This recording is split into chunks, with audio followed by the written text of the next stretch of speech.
This show is intended for mature audiences only. Viewers' discretion is advised. This show may contain strong language and sensitive or controversial topics. We are not attorneys and are not providing legal advice. The views and conversations are our own thoughts and feelings, and therefore, purely speculation. The entertainment world and beyond. Skywalker air miles, feeding on a surface, gliding on water, constricted and conflicted. Welcome to Purely Speculation, a show that exposes the harmful effects of the criminal legal system. I'm your host, Heather Lewis, the Executive Director of the Reuniting Family Bail Fund and practitioner of participatory defense. On this show, you'll learn about the unspoken horrors of the criminal justice system and meet fierce allies and advocates. We will make the best of our traumatic experiences. We will get angry. We may even cry. We most certainly going to laugh, but one thing's for sure, we're going to keep it real. Welcome to Purely Speculation. When they free my sins and let them loose, they was killing me, I got a scar to prove, got me paralyzed, I could even barely move. Out the way I took the pain again. Hey. Welcome to Season 2, Volume 20 of Purely Speculation and our Court Watch edition with our Court Watch extraordinaires, Mr. Scott, Ms. Taria. Welcome, y'all. It's good to see you. So my energy's a little low because we're going to ask for a moment of silence, and I'll explain why. So we've been advocating, the country has been advocating for the stay of execution for Marcellus Williams. He's in the state of Missouri, where the Innocence Project has picked up his case and has evidence of his innocence. DNA exonerates him. Over 1.5 million people have signed a petition to stay his execution and grant him a new trial or figure out what's next. However, the Missouri Supreme Court, which has 3 people of color on it, has rejected the request for him to have a new trial or have this case looked at.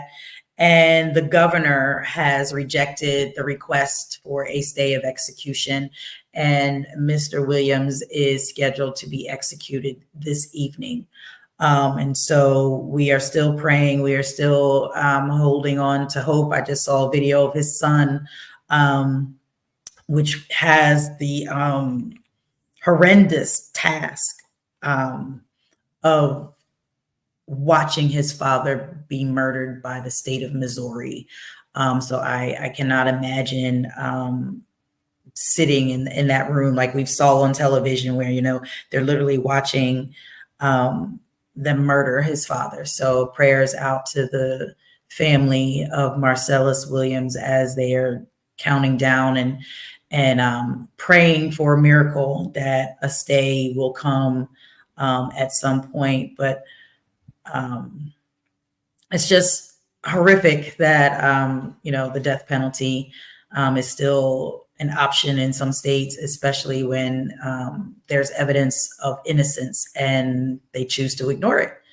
I just don't understand that. So, Mr. Scott, Taria, you guys want to weigh in on this death penalty situation and the potential execution of Mr. Williams? I sure do.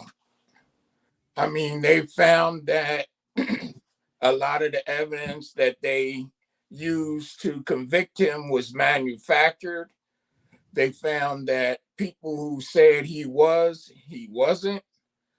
They even tried to get the higher court to make a ruling. They would not even make a ruling on the sentence to reject the lower court's ruling that he should be executed. I think it's just a shame that when you know that there's any kind of reasonable doubt that this man is not guilty, and instead of you probing or giving him a reprieve until you figure it out what you can do to help him and to prove that he is innocent, you take the path that you are going to murder this man. And that's what it is, pure and simple. It's murder. Murder in the first second and third degree. It's murder. I agree. Tria, you have thoughts? I agree with both of you guys. It's sad, especially if they have evidence that he is exonerated and he's basically not guilty for this crime, and for them to still make it a stay, it just makes me believe that it has to be something with the race, because we know Missouri is still one of them states that still look at black and brown people as back in the day, Less than. and it gives me vibes of I watched a movie the other day with Mr. Bell, and I think it was called Flora's House or Flora something, with Cicely Tyson. Mm-hmm. And how they did them and her children, and how her son, they had to grow up with just the lifestyle that they did, even fighting for our country.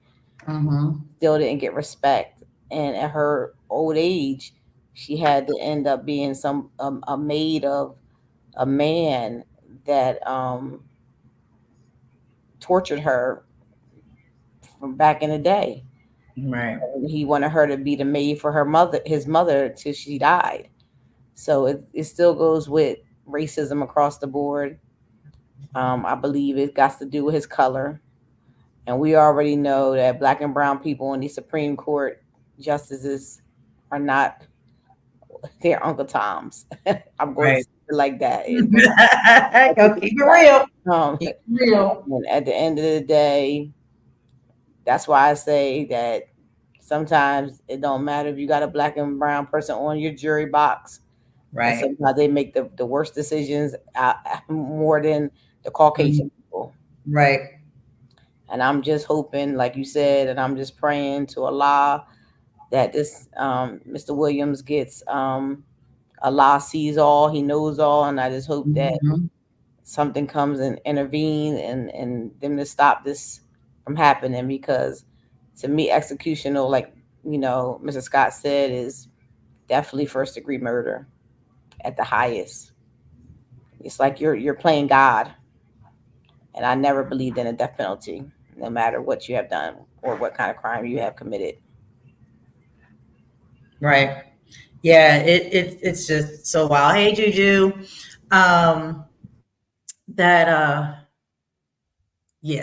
It's just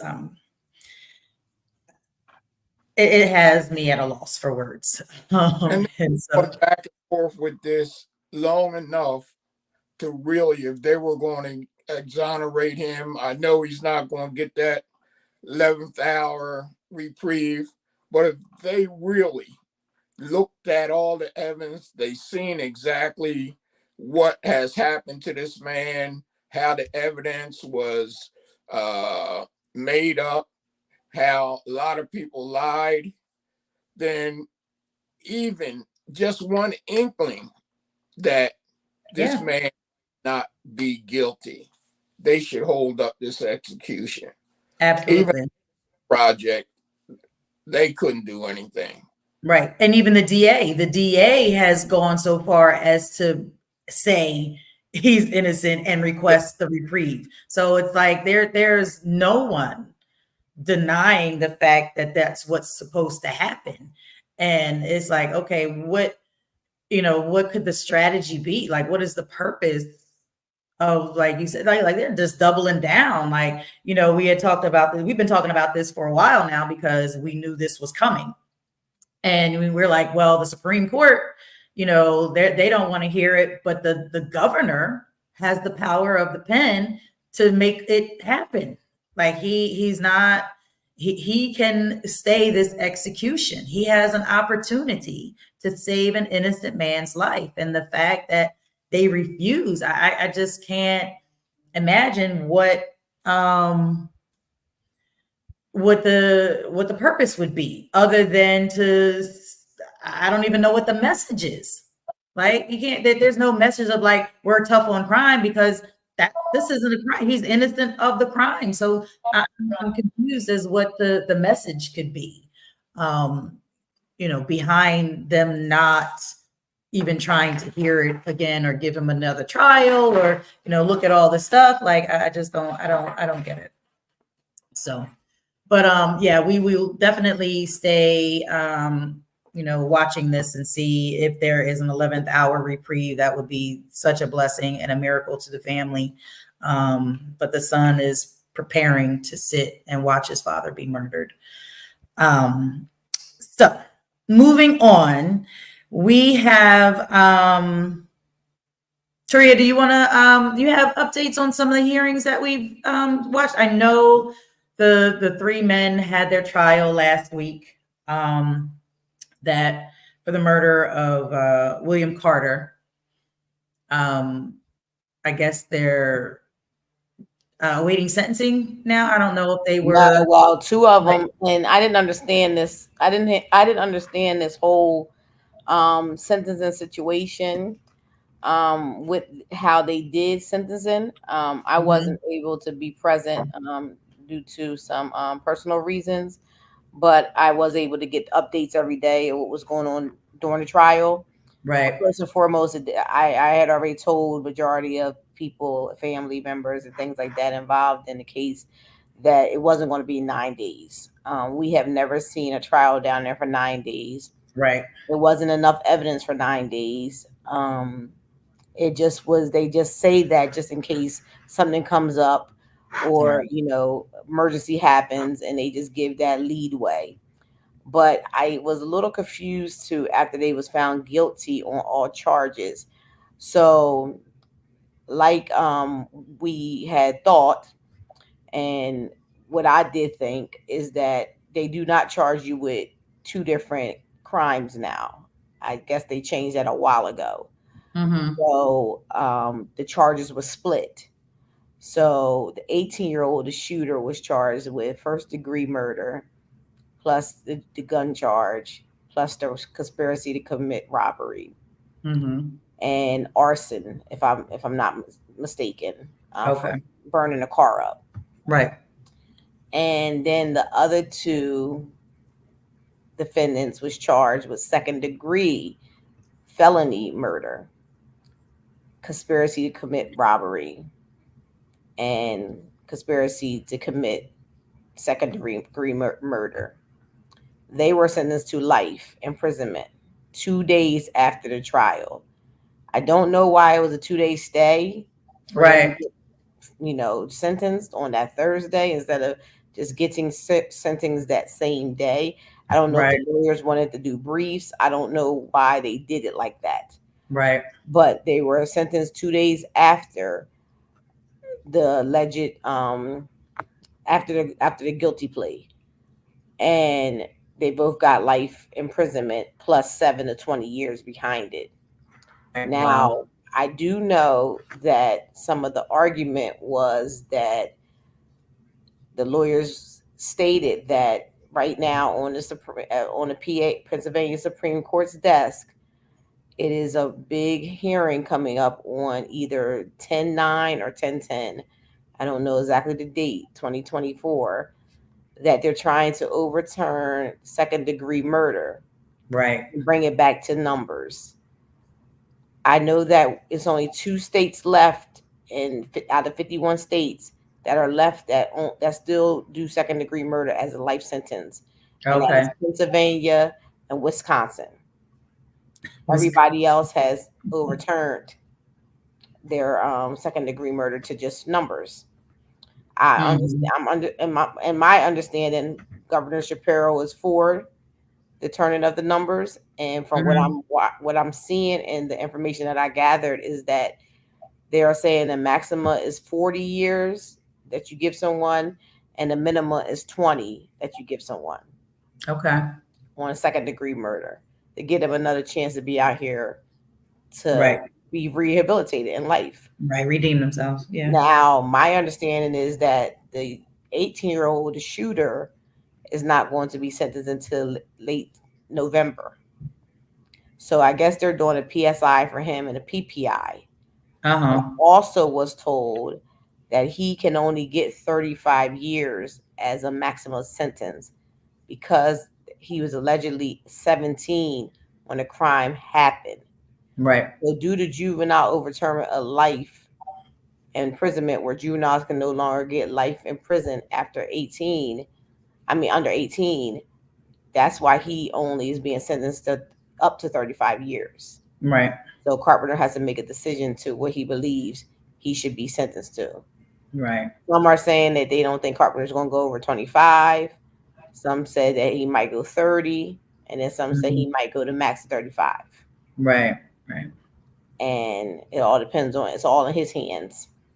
Right. And the girlfriend or the ex-girlfriend that kind of orchestrated or set all this in motion, I think we're still waiting for her to be sentenced as well. October the 10th, I believe. Okay. Either the 10th or the 24th. But I know she's going to be sentenced, and so is the 17-year-old is going to be sentenced to decertification. Right. He's going to go back to as a juvenile. The juvenile court. So he's going to be locked up until he's 21. And then when he gets out, he has to register as under adult probation and parole. And then he's going to carry 5 years of adult supervision for the robbery charge. Gotcha. So it will be interesting what they will give the girlfriend in this, because she pled guilty to 3rd-degree murder, followed by conspiracy. Right. So some people are saying that they heard along the lines that she might get a 7 to 15. Don't know. Whatever Carpenter feels, we know from the past that Carpenter has started at 20 to 40 for 3rd degree alone. So I'm thinking if it goes the way that he used to sentence, I can see her getting about 27 to 48 years or something like that. So we will see. Yeah, we will. We will. And like we always say with these homicide trials is that there's no winners. Not at all. No winners in this situation. 2 men are, going to spend the rest of their lives in prison. And, these young men that participated will spend a significant chunk of their youth, young adult life in prison. And, same with this young lady. She will have, her children will be adults by the time she comes home and potentially be a grandmom. It's just sad, and it was pointless. It was just not unnecessary, but we're in the moment, and, these young people are playing with these guns, and, bad things happen. People die when there's guns involved. So go ahead. Just to say something real fast, but it was a little weird to me with this trial because they had gave a checklist to the victim's family, to the do's and the don'ts, and also to the defense's side. How to behave in the courtroom. Yes, and one of the do's and the don'ts was they couldn't wear no rest in peace shirts, and they couldn't wear no free this person or that person shirts during the trial. And they also couldn't have we know this already. You couldn't have no phones in there because people was taking recordings and videos and things like that. And they had to be on their best behavior. And if anybody, victim side or defense side acted up, they was getting booted right out the courtroom. Right. There wasn't no tolerance. But when it came to the sentencing hearing, they stated to wear the rest in peace shirts. So to me, that feels like that was called taunting. Because now you're giving them permission now to wear shirts at a sentencing hearing, but during the whole trial, they couldn't wear it at all. So that made me feel like you still was going to get life out of this situation. So what did that matter if they did that or they did not? Right. So I was a little confused with that situation. It just needs a little. Go ahead, Mr. Scott. I wasn't confused. they orchestrate how they want things done in that courtroom to benefit the DA's office.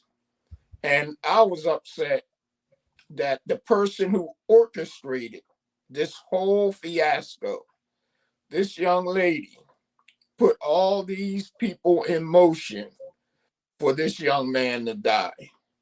She told him where he was. She had a tracking device in his car. She told him where he was. She told him how much money he was supposed to have had. She told them what she wanted out of it. She told them the reason why she was setting this whole thing up, because he didn't pay her rent. He only gave her $3,000, only $3,000 out of the money that he won. She is the catalyst in this whole fiasco. And for be able to make a deal with the DA's office and walk away with less time than everybody, it's definitely black, brown, and white issue. I don't care what they say. Nah, I don't care. He should have that felony murder charge. Rest of them. Yeah, she definitely should be facing that same felony murder charge as the others.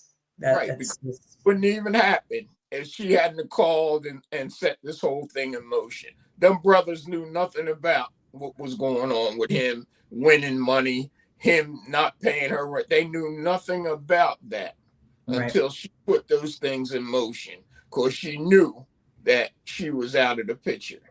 Right. And I agree with you 100%, Mrs. Scott, because we sat and we watched 2 trials that had someone solicitation to murder. And that was, well, I call them 4 chicken wings and fried rice. But I didn't call him that so long that I kind of forgot his real name. Right. But we watched that, you know what I mean, where that came into play at, where they, they didn't even have really no evidence. No evidence. Him doing this crime. They had no phone records, no tie-in. The third will is long gone, and the connection of the pieces to the puzzle was only the third man knowing both people that were supposed to be involved in this situation. So they gave him life. And then the next case was when Shaka Johnson had the young woman and Ben Cooper had the young man that killed, and the woman solicited him to kill the school teacher in front of her son. Right. So and they had significant evidence in there. You know what I mean? They did have some things that tied, but absolutely. But they still gave her first degree. For sure. And they were all people of color. Yes. And then just going backwards to last year, it was a trial where a young lady was pregnant and her boyfriend, it was by her boyfriend, and he allegedly, well, he did, and not allegedly, he did beat this baby with a flip-flop to death and had this young woman take the baby on the bus and act like the baby had asthma attack on the bus and planted the whole situation. And him, and because she wouldn't testify against him, she got life imprisonment also. So we done seen this happen many a times. Right. And this week, go ahead. And the other element in that whole thing is that if you knew from the start that somebody, I mean, if you thought from the start that there was a chance that someone could get hurt or killed, the element for you to be charged also with murder is number one. And because you're going to talk or you're going to say who was there and who did so-and-so, that should not eliminate you from being in the middle of this fracas that happened. But because of who I am, my skin, then I'm going to get a reprieve. They're going to let me tell on you so I can get less time. But I'm the person that brought you into this. I'm the person that caused the death of this young man, but I'm going to walk away with the lesser crime and the lesser time. And not only that, from my understanding, at her initial guilty plea hearing, she was giving up tapes on a lot of more cases than just this case. Right. And she was connecting drug dealers and street runners to who her supplier was and all. So she was putting a lot of stuff out there, from my understanding, on the table. So she just became Commonwealth's witness. Right. Right. Yeah, to get that lesser sentence. Yeah. When they kept on telling the family that they need her, I don't see where they needed her at, because this was a slam dunk case. Right. I mean, once you got you was so much direct evidence in this case that I don't understand where you believe that you needed her to make it a slam dunk case. Because what we learned here in Montgomery County and sitting in since 2020, I literally sat in almost 65 homicide trials along with you and Miss Heather and a couple other of our hub members. And to sit here and say that you need somebody when you got direct evidence is just beyond me. I felt like that was a slap in the family's face. I felt like it was just ignorance. And as long as we allow this to happen, it's going to keep on happening. Because truth be told, they could care less about a black man being killed in the streets of Norristown. Right. Just the fact of the matter that they just try to do their job and they cover up well. And see, that's even more reason, okay, that I think that she should also been charged with first and third degree murder.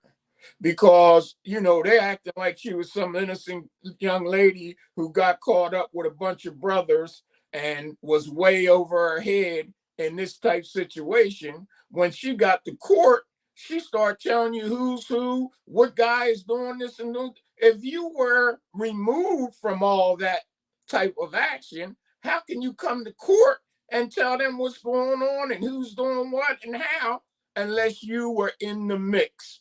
You are not the prissy little girl who's trying to act like you're so innocent. You were in the mix, and you should have got first and third degree murder too. And like they say, they orchestrated how you couldn't wear this, how you couldn't say that. It was all a big phrase so they can get this girl off the hook. And to Taria's point, they didn't necessarily need her for this case, but they used this case, the charges against her, as leverage, because like you said, she's giving up tapes. She's giving up, you know, other folks in the street. That was her reward for doing that. You know, so yeah, so she's gonna have to you know, she's gonna have a tough time, you know, serving her sentence, you know, with anyone that's tied to any of these, her codees and the victim. So, you know, there's risks associated with working with the DA. Yeah, but if Carpenter, like the word is out that she won't do no more than a 5 to 10, she can do county life. They can leave her right down here in Montgomery County Prison for 5 years and then give her a walking sheet for the other 5. Because you can do life at the prison for 5 years. And the word on the street is that she won't do no more than 5. Wow. Yeah, and they slapped that in the family's face. Right. And they tried to say, like, you know, due to her gravity score being 0, he can start at 5 and go to 20, but it's like it's called an open sentence. So they didn't guarantee anything. This is all in Carpenter's hands, of what he believed she should get for this justification of this crime. But we also know that them boys only got 7 to 20 for the robbery. So, and that's with on top of the life of imprisonment. So it ain't gonna take a rocket scientist to know where the numbers is coming between. But that's his first case. And the robbery should have been, if anything, a 3 to 6. Yeah. If anything, it should have been a 3 to 6. But they put, like I said, they put things in place so that this was a high profile case, and they want everybody to see how they work the system. Only thing, it's not our system, it's their system. Right. And it's going as planned and how they want it, just as blatant as executing Marcellus Williams tonight, regardless of the evidence, like, and they can just keep pushing forward. And it's like, they don't care. They're just pushing y'all to the side. I don't give a fuck what y'all say. I don't care if this man's innocent. Like, this is what we going to do. And that's the system. And I hate to like keep jamming voting down people's throats, but Missouri voted those Supreme Court justices into office. They voted that mayor, the governor rather. They voted for him. But you have to say the attorney general has been fighting for him the whole time. Right. He has seen the evidence. He reviewed the evidence, and there was a speck, of innocence in this man. And he's been trying to deal with the governor to get this thing overturned. Right. Well, we're going to go to another, this funny, and I'm only piggybacking off what you saying about voting. And it's crazy that you say that, because I was actually having a conversation with someone today during my rehab session. And we had, a nice talk about politics.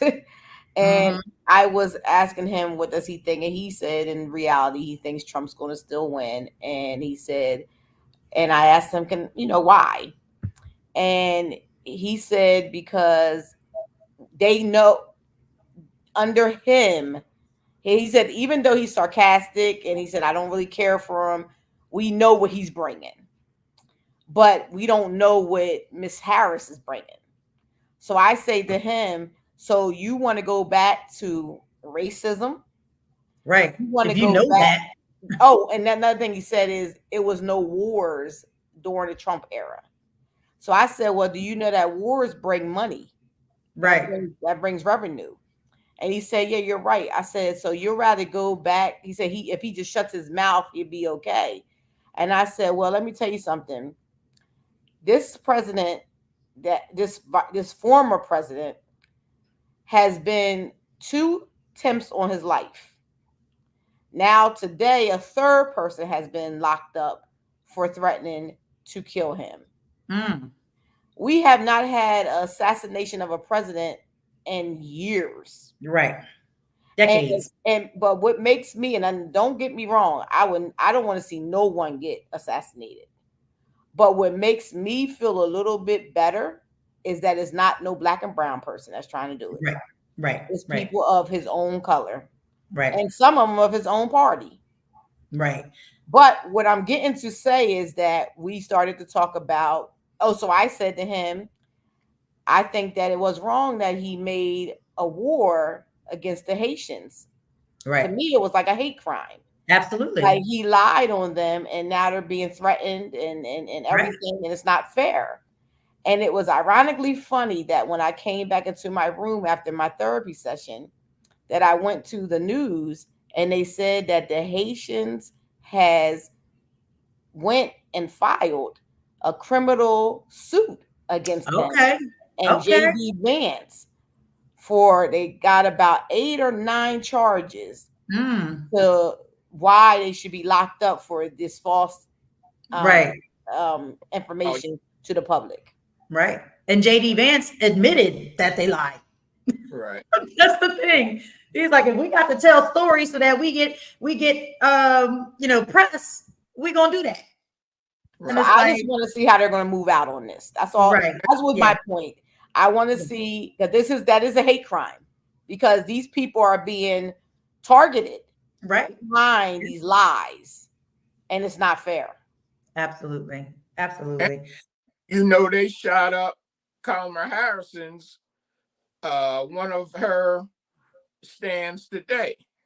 One of her places that she was going to visit, they shot that up this afternoon. Where? What state? I'm not exactly sure. I didn't get all of it. I just seen the ticker tape that one of her offices was fired upon. Wow. This is wild. So we're going to take a quick commercial break to highlight that we have been doing this work at this level for 5 years. We've been participatory defense practitioners longer than that, but the bail fund and the organizing of the court watching program and everything else, with the podcast and all, we've been doing for 5 years. So we're going to be celebrating our 5-year anniversary this November. And you get to see my goofy promo video. Hey, y'all. We are inviting all family, friends, allies, and those folks that don't know who we are but need to our 5-year anniversary on November 10th here at Blue Bear Studios in Norristown. This free and open to the public event will feature guest speakers, formerly incarcerated artists that have phenomenal artwork here, a live working kitchen that has delicacies from local Norristown caterers, and of course, the Eagles-Dallas game will be live streaming right here in the Blue Bear Studios green room. As the only nonprofit bail fund supporting families here in Montgomery County, reaching 5 years is not only a milestone for the organization, but for the community as a whole.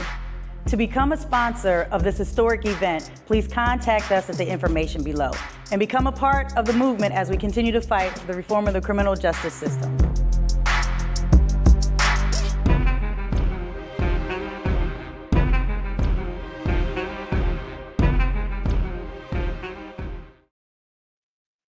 All right, Mr. Lewis. I see. All right. Zach keeps threatening that he's gonna have a blooper reel. Yeah, I was gonna say, and you didn't trip. No, I didn't trip. I might have tripped over my words a couple of times, but no.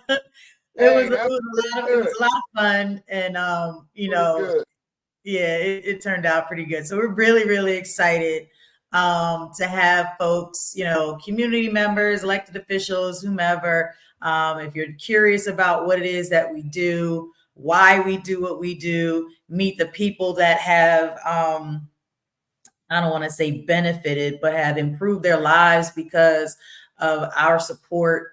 You know what I mean? Just all that stuff, all the good stuff. We'll get to see and meet folks and have all types of little treats throughout the night. So you can check us out, but you should register. We need you to register so that way we got a good head count and make sure we got enough food and everything for everybody. But back to the court watching. So as I put together the court watch calendar for this week, and it's interesting that the line of conversation, or the direction the conversation went, was really just the disparities between how people of color are treated and dealt with as they go through the system versus, Caucasian folks or people not of color. And so there is a trial going on right now for so it was 2 young men that were racing, and maybe Mr. Scott, you might know or have heard about this because it happened like on 309 up going like right before you get to the mall, I think. And these young kids were racing. They were racing up the highway and hit a car. One of the vehicles hit a car and killed the woman. And it was her husband and wife, and the husband was driving. They impacted her doing 110 miles an hour. 110. Hit the side of the car, killed her. The husband, survived.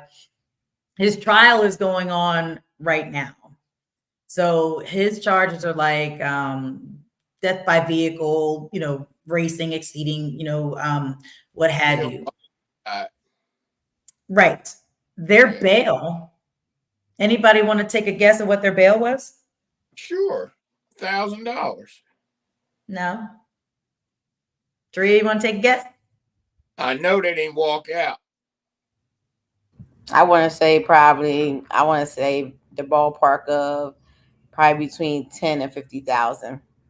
Or Bixby voice privacy contacts Close. has been updated. Closest. 50,000 unsecured. Yeah. right. 50,000 unsecured. That means, Mr. Scott, they walked out. Yeah, Right. I'm not You know shocked. that.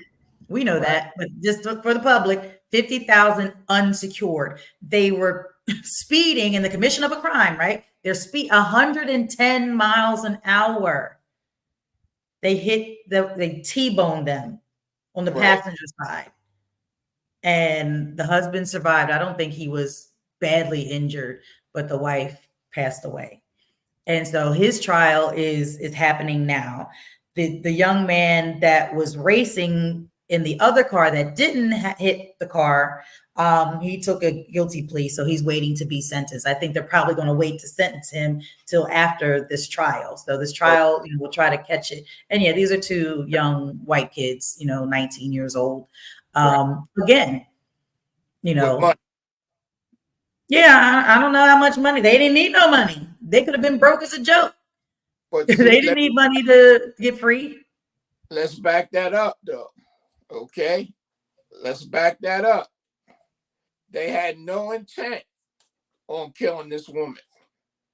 But from the onset, they had every intent on committing a crime. Right. Okay? They agreed to speed. Okay? Mm-hmm. A woman got killed in the act, okay, of their misdeed. Mm-hmm. They get to go, walk home, nothing. This young lady, where the three guys have just been found guilty, she orchestrated that. She had no intent for anybody to get killed. What's the difference? I don't see any. Well, we're going to even go even deeper than that. What you say? Because she's poor. She was dealing with black folks. Yeah, Right. but then we got another situation where we had a young athlete, 21-year-old young woman that made a horrible decision, and she was speeding, and she wiped away 3 people, and 2 happened to be police officers, and her bail was $600,000 Right. with 10% of 60,000. Right.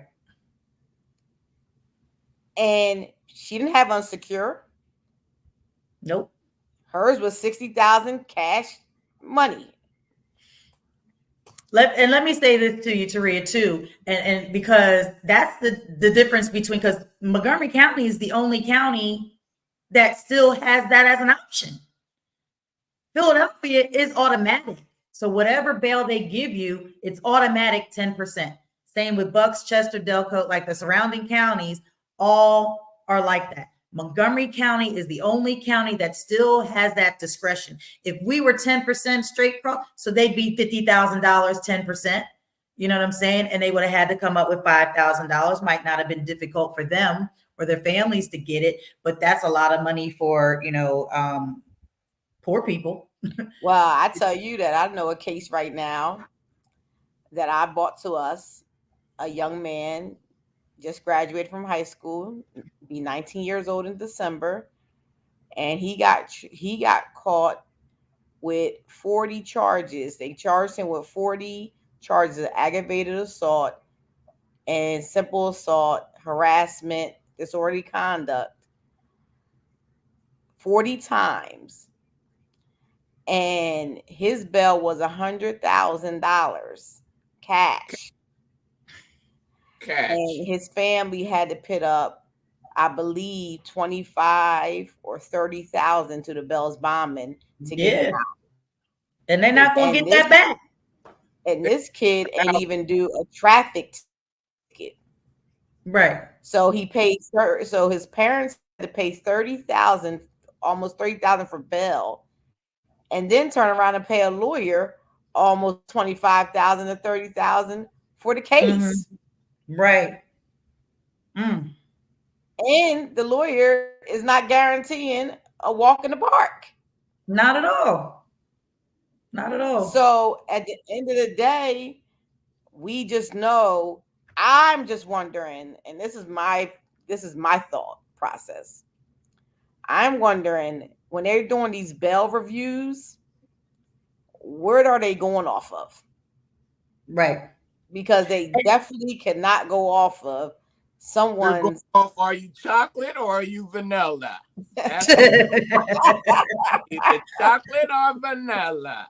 Right. And let me say this in defense of the pretrial program, because I know you deal with them a lot, and I hear from the attorneys that the pretrial is actually advocating for these lesser bails and things like that. So the judge has the discretion still whether or not they even take the recommendation of the pretrial program. Like, they're literally still, because how does $25 bail? Like, I literally posted a $25 bail. How does that get passed? Like, pretrial didn't recommend that. We know they didn't. And so the judge increased it. The judge decided that it should be $25. We're still seeing $1,000, 10%. We're still seeing that. We know pretrial is not advocating for that. That's the judge. The judge is still making the determination. They're ignoring what the recommendation is of the pretrial service program and going along and sticking with whatever the judge had initiated at the magisterial district level, and or increasing it. Okay. So, just to say that in defense of the pretrial program, it's not them. They're not the ones making these recommendations. And maybe they think that it might be, it's just. Deal with that is, no, they're not making those recommendations, but they know that depending on who you are, when you go into that courtroom with that judge, regardless of what they say or regardless of what they put in place, they know that judge is going to wipe that stuff out. And we see that happen. Right. They know that the judge, oh, I'm not going for that. Just like Carpenter. Oh, no, I'm not going for that. Right. So that keeps their hand clean, look like they're advocating for the right thing, but they put these people in front of the right judge to make sure that they don't get what they're supposed to get or what they have relayed to the judge that they would want that to happen. It's not going to happen. Right. We keep saying that, or we keep trying to put in place that people are working with us for the greater good of the situation.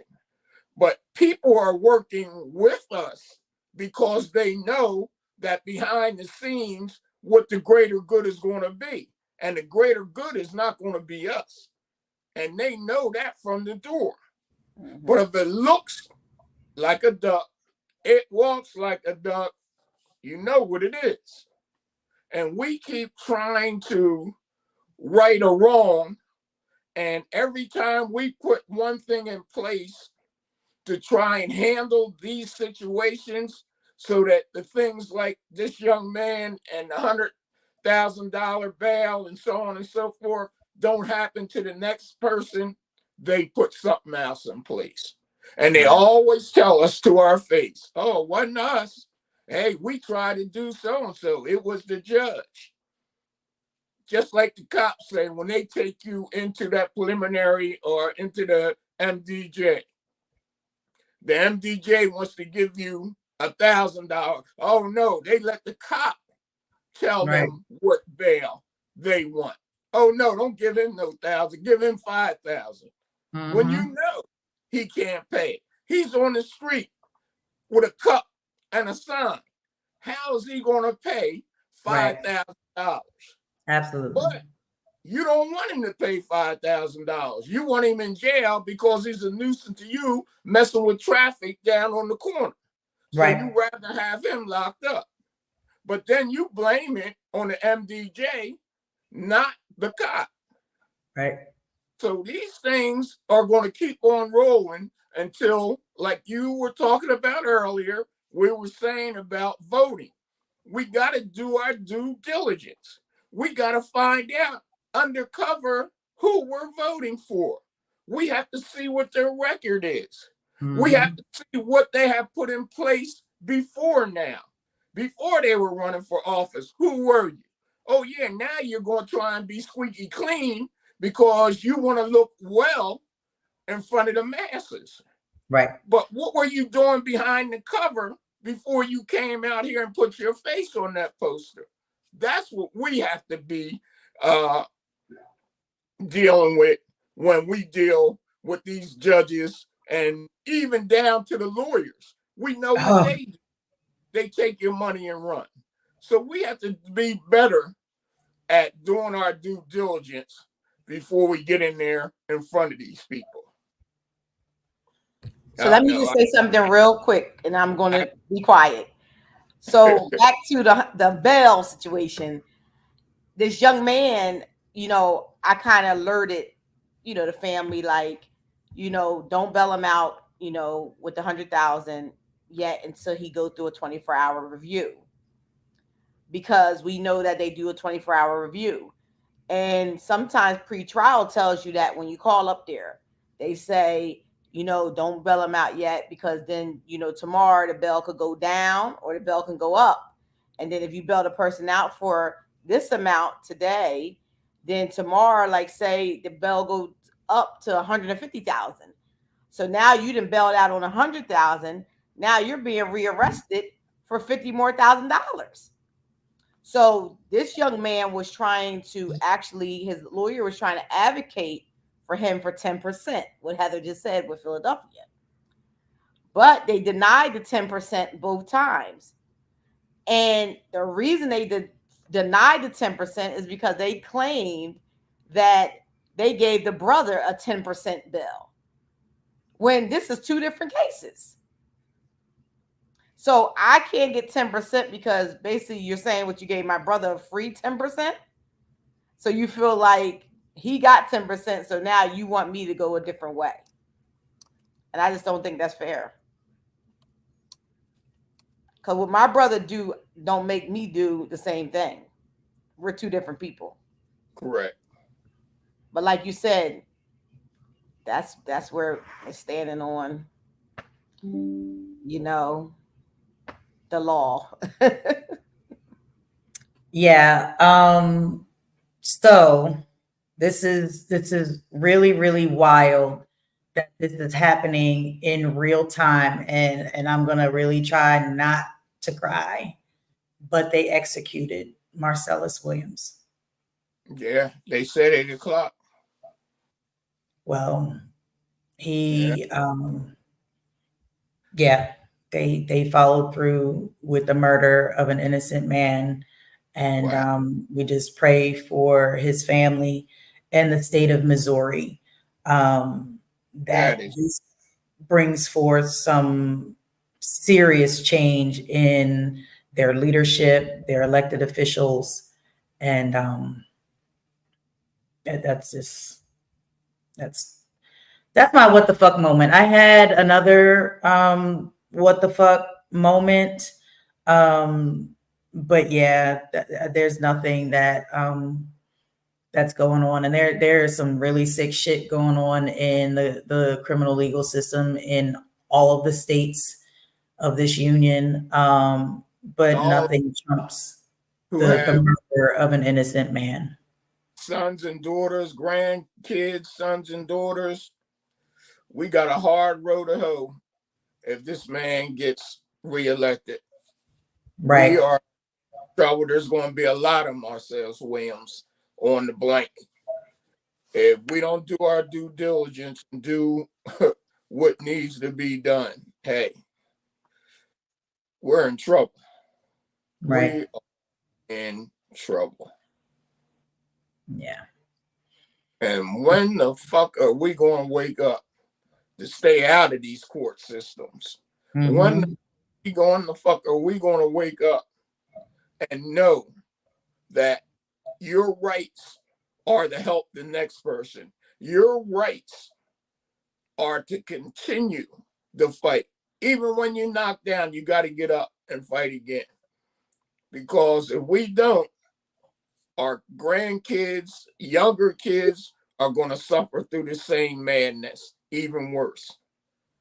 So we got to put our asses on the line and do what needs to be done. And we need everybody's help. You know, the 11 of us can't do it without your help. Right. We need your help. Do your due diligence. Go to the polls. Find out who the hell you're voting for.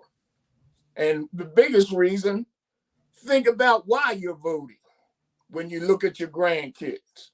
Right. What the fuck? Yeah. Taria? She over there having fun. So okay, so No. That's on Mr. Taunton, and my sister just came into the room. Oh, okay. So, hey y'all. Say hey y'all. Say hey. You got a what the fuck moment, Eric? You got a what the fuck moment? So I'm just gonna say, you know, to what Mr. Scott said, and I just said this the other day, that we have to educate ourselves. We have to, number one, stay out of the system because it's not made for us. Black and brown people, the system is still slavery days all the way. And it upsets me each and every day when I speak to people from incarceration that are complaining or upset about this and that happening. And like, for instance, I got a phone call last week that there was no toilet paper in Philadelphia prison.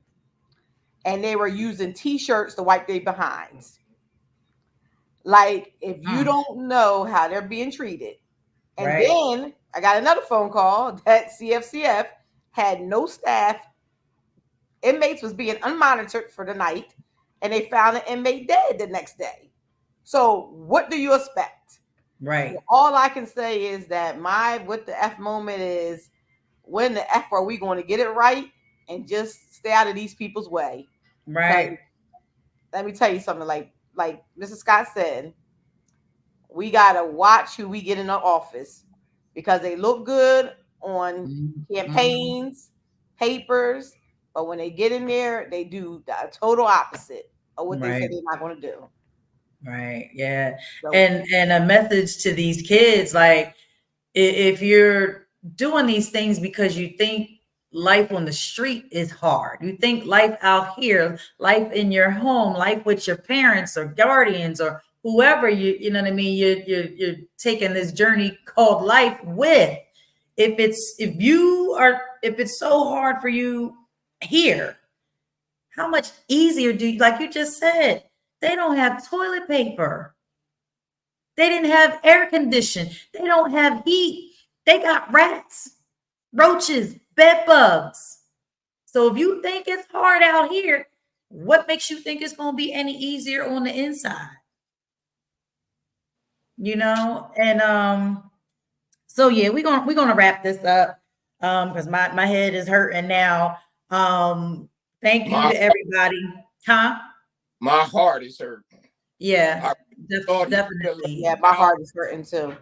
Yeah, I mean, we were really hoping for a stay. It is. It's my stomach turning. They can go. This shows you just how low justice system is. Absolutely. I mean, it's snake. It's snake. You won't get lower than this. Right. And the snake sheds his skin so he can get bigger. And we better wise up because it's going to get bigger. Yeah. Yeah.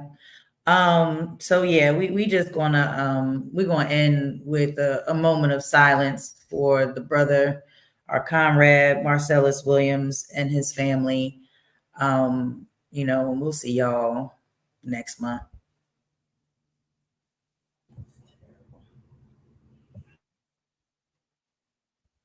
Wow, that's crazy.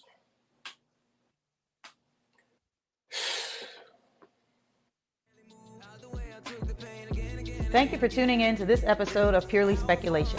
If you learned something, share something. Please like, follow, and share this show. The more our communities know, the more they are empowered and the faster we can create change. Purely Speculation would not be made possible without the generous support of the Community Justice Exchange, the Health Sparks Frank E. Boston Black Justice Fund, Philadelphia Foundation, and Reform Alliance. Thank you. Booyah! Intuition different, already lived and dreamt it. Visions make my vision clear as I'm jogging through this fucking life. I beat, fuck like what the fuck said. Body and I'm all set. Baby, can you be my girl?